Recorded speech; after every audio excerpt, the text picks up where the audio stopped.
Welcome to the Deep Dive. Today, we're taking a closer look at Anthony Bourdain. Yeah. Really fascinating figure, someone who somehow managed to take the raw, brutal honesty of a professional kitchen and turn it into this global platform. Yeah, it's quite a journey. He started out as, well, a veteran chef, right? Kind of hidden away in the heat of Manhattan kitchens. And ended up guiding millions, literally millions, through some of the world's most complex, often overlooked places. A voice for culture, empathy, even serious journalism. Right. And our mission today really is to try and understand that specific alchemy. How did that happen? It's more than just tracing a career path, isn't it? Exactly. We're digging into how a professional cook became arguably one of the most insightful voices out there on food, sure, but also culture, politics, even the sort of fundamental human condition. So what are we working with? What's the source material look like for this? We've pulled together a pretty comprehensive stack. Covers, his early life, that chaotic launch into media, his, let's say, a polarizing public image, his advocacy work, which became really important later on, and of course that final tragic chapter. Okay, so to really get a grip on the Bourdain phenomenon, you kind of have to pinpoint the start. The moment his signature voice, that kind of anti-establishment vibe, was really forged and crucially amplified. Yeah, before the TV shows, before Kitchen Confidential even, he was just a working chef. And he was apparently struggling hard to get this brutally honest essay published. The one about the restaurant industry? That's the one, detailing all the ugly secrets, as he put it, the dirt, the drugs, the crazy system, is even the contempt some staff had for customers. Real insider stuff. And the fact that he struggled to get it published, that tells you something, right? His voice was radical for the time. Totally radical. I mean, think about it. He wasn't some detached food critic. He was in the trenches, exposing the messy, unglamorous reality. And the sources show his big break actually needed a bit of, family help. The Gladys Bourdain connection? His mother. Right. She was a respected editor at the New York Times. She had to step in, pass the manuscript to a colleague, and that colleague, Esther B. Fain, happened to be married to David Remnick. The editor of the New Yorker. Okay, that's the key link. That's the essential launch sequence. Remnick saw the potential, the raw energy in the writing, and ran the essay in 1999, gave it that legendary title, Don't Eat Before Reading This. And that one article, that moment, it just legitimized this entirely new tone, didn't it? That point-blank, take-no-prisoners style that defined him. Absolutely. It was a stylistic breakthrough, kind of a mix of highbrow literary skill and this really lowbrow punk rock attitude. Vulgar, funny, smart, all at once. The impact wasn't just positive, it was. Seismic, yeah. Just huge. It proved he was right to write the way he spoke, No filter, no bowing down to the culinary establishment. And right after that essay exploded came the book, Kitchen Confidential. Adventures in the Culinary Underbelly. 2000, New York Times bestseller, straight out of the gate. And that book, wow, it wasn't just about recipes or restaurants. It was this raw, funny, often pretty disturbing memoir, laid bare the intensity, the drug culture, the sex, the sheer grit you needed to survive in those high-pressure kitchens. It totally redefined food writing, didn't it? Yeah. It was like the anti-food porn. That's a good way to put it. So, okay, let's unpack this a bit. The professional kitchen wasn't just his workplace. It was like the crucible where his whole way of looking at the world was formed. That bluntness, the suspicion of authority, appreciating hard work over flashy appearances. Exactly. Those were survival skills in the kitchen. Right? Yeah. And later, he just applied those same skills, that same lens, to looking at global politics, culture, everything. It's like his whole journalistic approach later on was just kitchen honesty applied to the world. Pretty much. Yeah. But yeah, before he became this sort of bad boy figure, he was Anthony Michael Bourdain, born in Manhattan, 1956. Grew up mostly in Leonia, New Jersey. And the family background is pretty key, I think. It gives you context for his later curiosity, his intellect. For sure. His dad, Pierre, was in the classical music recording business, ended up at Columbia Records. And his mom, Gladys, we mentioned, the Times editor. So it was an environment with, intellectual rigor. Even though they weren't particularly religious, apparently. Father Catholic, French descent, mother Jewish. But Bourdain himself said he never really bought into a higher power. Right. And while he had this sort of privileged background in some ways, there was one very specific moment he always pointed to as the spark for his love of food. The oyster. The oyster in France, yeah. On a family vacation, trying his first one straight from a fisherman's boat. He talked about it constantly. As this pure, unadulterated taste experience. So different from, suburban American food at the time. And you can see how that moment, sources suggest, kind of set his lifelong values. Yeah. Appreciating food at its source, eaten authentically, no fuss. Which led him down the culinary path, eventually. After graduating high school in '73, Dwight Englewood School, he did a couple of years at Vassar. Yeah, but dropped out. Seems the real education was happening elsewhere. He was already working in seafood restaurants up in Provincetown, Massachusetts, places like the Lobster Pot. That hands-on kitchen experience grabbed him more than academics. It seems so. It cemented his path. He decided to go pro, went to the Culinary Institute of America, the CIA, graduated in '78. And then the climb through Manhattan kitchens began. The real gritty stuff he'd write about later. Exactly. Running kitchens at the Supper Club, 1 Fifth Avenue, Sullivan's. These were the places that forged that tough, disciplined approach, and also where he developed that deep respect for immigrant kitchen workers. Which became a huge theme for him later. A massive theme. By 1998, he lands the executive chef job at Brasserie Les Halles. And he stayed connected to that place for years, didn't he? Even after he was famous. Yes, a chef at large. Right up until the Manhattan spot closed in 2017. Les Halles kind of became the physical symbol of the kitchen confidential world. Gritty, loud, real French bistro. Totally. And it's crucial to remember that huge success with Kitchen Confidential. It wasn't like it came out of nowhere. That kind of overnight success almost never does. Right, there were failures before that. Absolutely. He'd been sending out unsolicited writing for years, trying to break into literary magazines, and even more telling, he wrote 2 mystery novels in the '90s that just tanked. Bone in the Throat and Gone Bamboo. Yeah. And they didn't just sell poorly. He was apparently paying for his own book tours for them, out of his own pocket. Wow. So that rejection, that grind, it shows the success wasn't just handed to him. He really worked for it. He had that grinder's mentality, for sure, and he brought that into his media career once things finally took off. So the New Yorker piece validates the voice. Kitchen Confidential makes him a star. And then TV comes calling pretty fast. Very fast. His first show was a cook's tour on the Food Network, 2002-2003. About 35 episodes. It was, the early version of his travelogue style. Still pretty focused on the food adventure side of things. But the one that really cemented the image, the whole rock star chef thing, was No Reservations, right? Travel Channel, 2005 to 2012. Oh, yeah. No Reservations was the defining show for that era. And this is where, his famous quote about the concept comes in. He boiled it down perfectly. Which one was that? He said something like, I travel around the world, eat a lot of shit, and basically do whatever the fuck I want. Okay. Yeah, that pretty much nails the irreverent, curious vibe of that show. Totally. Pure Bourdain. And while that was running, he also did The Layover for a couple of years, exploring cities in just 24, 48 hours, like a pressure cooker travel challenge. But the big evolution creatively came with the move to CNN, didn't it? For Parts Unknown, starting in 2013. Definitely. And that wasn't just about like a bigger network or more money. It felt like a statement about the kind of show he wanted to make. He was pretty open about why he left the Travel Channel, wasn't he? Extremely open. He was really frustrated, especially after the channel changed ownership. They started using his voice and image to endorse a car brand, which just completely went against his whole anti-commercial thing. Yeah, I could see how that would infuriate him. And apparently they were also making these unauthorized special episodes that were just clip shows, basically chopping up his carefully crafted narratives into easily digestible bits. He hated that. So the move to CNN, a hard news network, was deliberate. It was about elevating the content. Absolutely. He was using his fame to push cultural exploration towards geopolitical commentary. Parts Unknown went deep. Culture, conflict, history, in really complex places. Libya, Iran, Gaza, Myanmar. And the filmmaking style changed too, right? Less frantic, more immersive. Yeah, slower, more cinematic, more like long-form journalism. And you saw the payoff in moments like the Vietnam episode in 2016. The one with Obama? That's the one. Sharing cheap beer and bun cha with President Obama in a tiny Hanoi restaurant. It just perfectly showed Bourdain's knack for stripping away formality, getting to the real human connection, even with the most powerful people. It was an iconic moment. And his work wasn't just the travel shows. He did other things too. Right. He was a judge and mentor on that cooking competition show, The Taste, for a few seasons.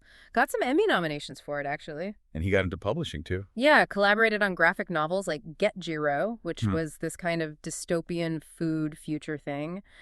And maybe most significantly, he started his own publishing imprint, Anthony Bourdain Books, under Echo Press. What was the focus there? What kind of books did he want to publish? He said he wanted books reflecting his eclectic tastes. The key things were strong voices and real authority. He put it pretty bluntly. He wanted authors who could, quote, kick people in the head, but also vividly describe the experience. Huh. Classic Bourdain. That focus on raw, unfiltered experience. It defined his whole public persona, didn't it? The culinary bad boy, the rock star. Constantly compared to Hunter S. Thompson. The gonzo journalist comparison stuck. And he leaned into it. The swearing, the sometimes controversial comments. His shows often needed those viewer discretion warnings. Definitely. And a huge part of that persona, that brand, was his code when traveling. Eat whatever your host offers you, no matter how challenging. It was about respect for the culture. And the list of things he ate is just wild. It shows real commitment. Oh, it's legendary. Black blood sausages in Finland. Ant eggs in Mexico. Sheep testicles in Morocco. The cobra in Vietnam stands out. The whole thing. Heart, blood, bile, meat. Yeah, and the raw seal eyeball during an Inuit hunt. Pretty intense stuff. He did it out of respect. But what's fascinating is the contrast. He'd eat a raw seal eyeball, but what did he often say was the most disgusting thing he'd ever eaten? A chicken McNugget, which says so much about his values, right? Processed industrial food was the real enemy. Though he did pinpoint an actual worst meal, Wow. unwashed warthog rectum in Namibia. Ugh. Yeah, that one sounded truly grim. And fermented shark in Iceland, Hakarl. He called that the single worst, most disgusting and terrible tasting thing ever. So that deep disdain for anything fake or overly commercial that fueled his famous feuds, didn't it? Oh, absolutely. He went after celebrity chefs he thought were phoning it in, prioritizing fame over craft. Paula Deen, Guy Fieri, Rachel Ray, Sandra Lee. They were regular targets. Even icons like Alice Waters and Elaine Ducasse got called out for what he saw as pretentiousness. And it wasn't just random sniping. It seemed rooted in this philosophy of defending the hard work, the integrity of the actual cooks, the line cooks. Like his issue with Sandra Lee using canned goods and shortcuts, that was a deep offense to him. But the irony, of course, is that he became this massive celebrity himself. Huge irony. And he seemed somewhat aware of it. He did walk back some insults later, even made peace with Emeril Lagasse, who he'd initially slammed. And for every chef he criticized, he championed others. Right. Absolutely. He consistently praised chefs he saw as true masters, doing authentic work. Eric Rippert, Jose Andres, Thomas Keller, and he had huge respect for Julia Child's influence. His whole attitude wasn't just about food, it permeated everything, even the music in his kitchen. Totally. Huge fan of early punk rock. The Ramones, Dead Boys, the Voidoids, that was his soundtrack. And he had that famous, maybe half-joking rule. No Billy Joel, Elton John, or Grateful Dead. Grounds for firing. Exactly, which is hilarious because the ultimate irony. Billy Joel was apparently a fan of Les Howell's and used to eat there sometimes. Oh, that's brilliant. The guy whose music gets you fired is a customer. That perfectly sums up the tension between the persona and the reality. It really does. And it shows how that sort of bad boy energy wasn't just for show. It got channeled into really serious, thoughtful journalism later on. As David Klein wrote, Bourdain understood journalism should tell the truth, challenge the powerful, expose wrongdoing. And he made that seem enjoyable, human, not just like homework. Precisely. Which brings us to his advocacy work, where his platform became incredibly powerful. One huge, consistent theme was championing immigrant workers in the restaurant industry. The invisible backbone, he called them. Yeah, especially Spanish-speaking immigrants from Mexico, Ecuador, Central America. He knew from his own kitchen experience how talented, essential, and underappreciated they often were. He was incredibly vocal about that. And he took that same fire to challenging Western biases about food globally. Fiercely. He flat out called Western moral judgments on other cuisines racism. He hated that kind of cultural superiority. Like his defense of China regarding the criticism over eating dogs. Exactly. He argued you can't just dismiss a culture because some people eat dog there. He said that's racist. You have to understand the context, the history, the economic reality first. Empathy before judgment. And he was just as direct about the whole MSG thing, the Chinese restaurant syndrome myth. Oh, he demolished that. Said straight up, it's a lie. You know what causes Chinese restaurant syndrome? Racism. He saw it purely as xenophobia disguised as a health concern. That commitment to showing all sides, even uncomfortable ones, led him into tricky territory sometimes, like the Jerusalem episode of Parts Unknown. Right. He filmed in Jerusalem, the West Bank, Gaza, and he knew going in he'd catch flack from all sides. He actually predicted people would call him a terrorist sympathizer, a Zionist tool, a self-hating Jew, and everything in between. But that awareness wasn't about being defensive, was it? It was about showing the complexity. Exactly. He wasn't trying to offer easy answers. He was showing the messy, contradictory reality on the ground.